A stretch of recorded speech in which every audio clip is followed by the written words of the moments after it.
النهارده بقى انا جايه لكم باكله الشعب المصري كله بيموت في الاكله دي. اقسم بالله لا كانت لا على البال ولا على الخاطر، وعملتها في اليوم ده فجأة ما كنتش اعرف اصلا ان انا هعمل. يلا بينا نشوف عملنا ايه.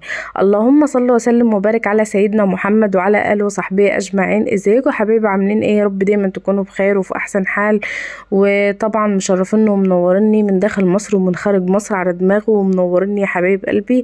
ما تنسوش تصلوا على النبي في الكومنتات يا حبايبي، صلوا على حبيب قلبكم يطير. النهارده بقى انا كنت اصلا قايله لابو مكه، يعني هو ابو مكه سافر، ربنا يا رب يرزقه ويكرمه يا رب، ويرزقه برزق اولادنا يا رب، اللهم امين، ويحميه ويفديه يا رب في طريقه يا رب. النهارده بقى انا كنت عامله حسابي ان انا هجيب سمك مشوي، فاتفاجئت ان انا هيبقى مقلي. فطبعا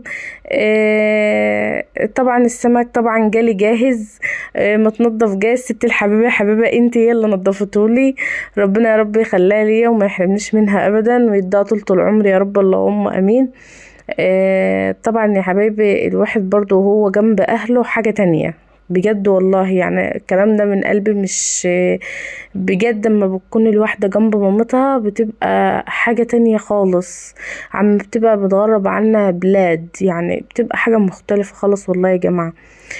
النهارده طبعا انا عملت السمك المقلي زي ما قلت لكم. طبعا انا عدت على تنظيف برضو، ونقعته بليمون، ونقعته بشويه دقه من عندي. كانت الدقه دي معموله بملح وتوم وفلفل احمر.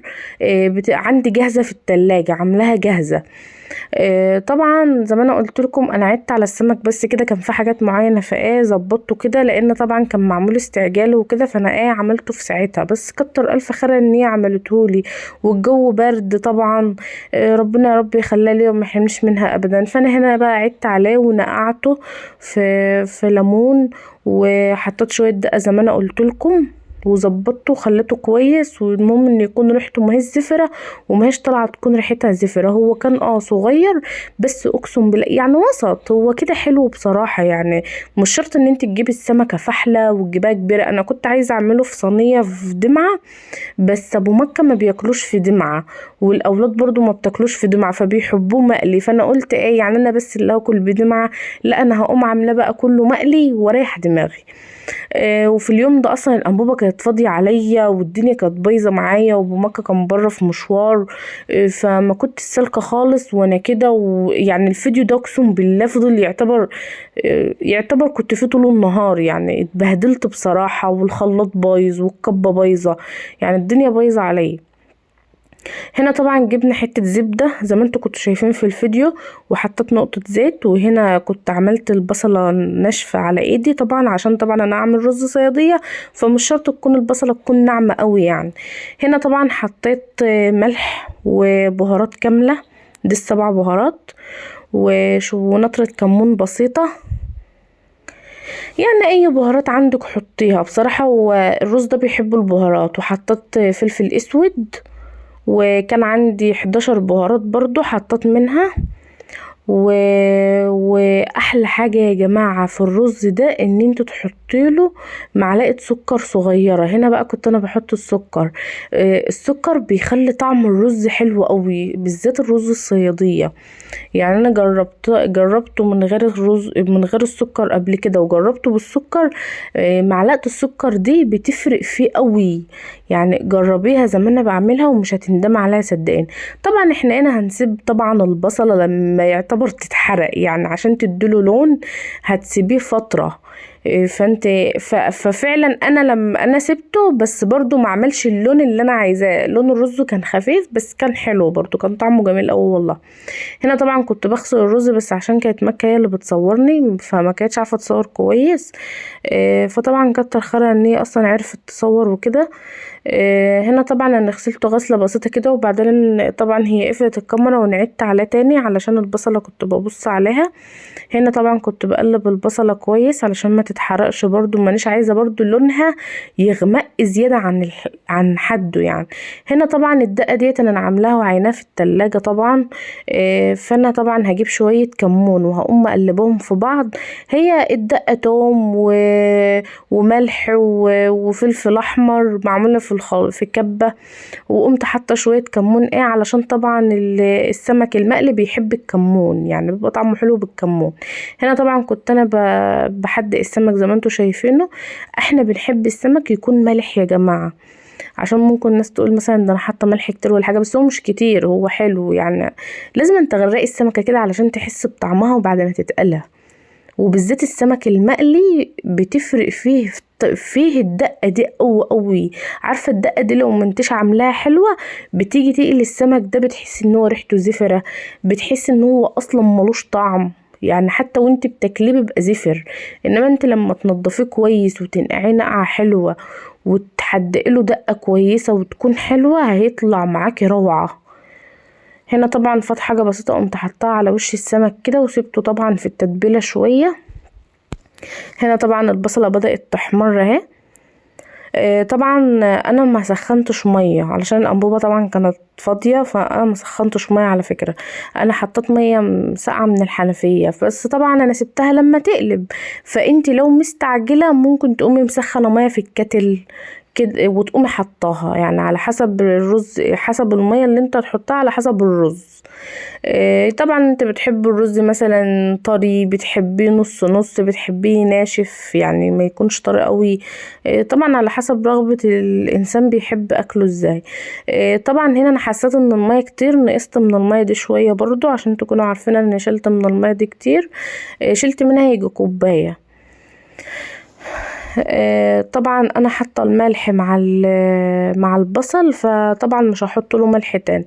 وهنا طبعا ابو مكه ماسك لي الانبوبه زي ما انتوا شايفين، حالف لا يطلع عنها لما تخلص وهي خلصانه، واقول له هي خلصانه يقول لي لا لسه. هنا طبعا جبنا الدقيق وحطيت معلقه كركم. الكركم طبعا يا جماعه بيفرق في آلية السمك جدا، وبيخلي السمك كده اصفر وجميل ومقرمش. هنا طبعا جبت السمك اهوت انه هعمله في الدقيق.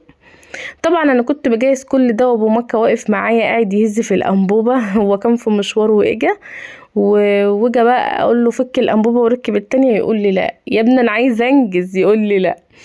فطبعا بعدنا نشد قبال بعض. طبعا انتوا عارفين ان الانبوبه بقت غاليه، فابو مكه طبعا بيبقى عايز يحلف الانبوبه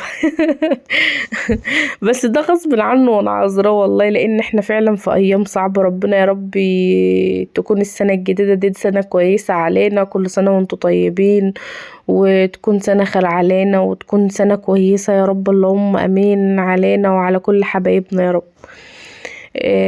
هنا طبعا انا بعمل السمك كويس اهو هنا طبعا انا قعدت عملت السمك كله في الدقيق وسبته شويه، يعني انت اما بتعمليه في الدقيق وتسيبيه شويه بيبقى حلو برضو، ما بيبقاش وحش. واهم حاجه ما تنسيش معلقه الكركم. معلقه الكركم لما بتقلبها في الدقيق بتخلي السمكيه صفرة ومقرمشه وتحفه، اقسم بالله يعجبك قوي. لو انت جربت الطريقه بتاعتي دي مش هتندم عليها والله يا جماعه. انا بعمل لكم الفيديوهات حلوه جدا، انتوا كل اللي انا طالباه منكم ان انتوا اصلا مقصرين معايا في المشاهدات اليومين دول، ما انتوش معايا كويسين خالص في المشاهدات. فانا كل اللي انا طالباه منكم ان انتوا تشاهدوا الفيديو ويا رب اكون بفيدكم باي حاجه. والله فيديوهاتي كلها بتفيدكم يا جماعه، وكلها يعني اكلات حلوه، وبحاول ان انا اطلع لكم بحاجات مفيده، يعني ما اطلعش بحاجات ملهاش لازمه او بحاجات هايفه، فبطلع لكم بحاجات كويسه. هنا طبعا المقلايه دي طبعا انتوا شايفينها مش كويسه، بس هي المقلايه دي كان مكانها قليط بطاطس. فانا قلت هو انا هرمي زيت البطاطس؟ لا مستحيل طبعا. فابو مكه قلت له هصفيه، قال لي انت لسه هتصفيه؟ فهو بقى السبب، فقال لي خليه كده وقلي فيه على طول. فكسرت كسرت ليمونه. الليمونه دي انت بتحطها في الزيت علشان خاطر ريحه الزفاره ما تبقاش عامله في الشقه، فانت بتحط الليمونه ديت بتفرق جدا في آلية السمك يا جماعه. وهنا الرز طبعا كان نشف معانا زي ما انتوا شايفين، قلبته ووطيت عليه يتلدن. وهنا السمك بدأ يتحمر، قلبته. المقلايه دي مقلايه ستيل، اللي هو الطقم الستيل، فعشان كده بتقوم محوفه من الجنوب، يعني بتعمل لون من النار. فالحمد لله على كل حال ورب تبقى يعني يديمها علينا نعمة ويحفظها من الزوال.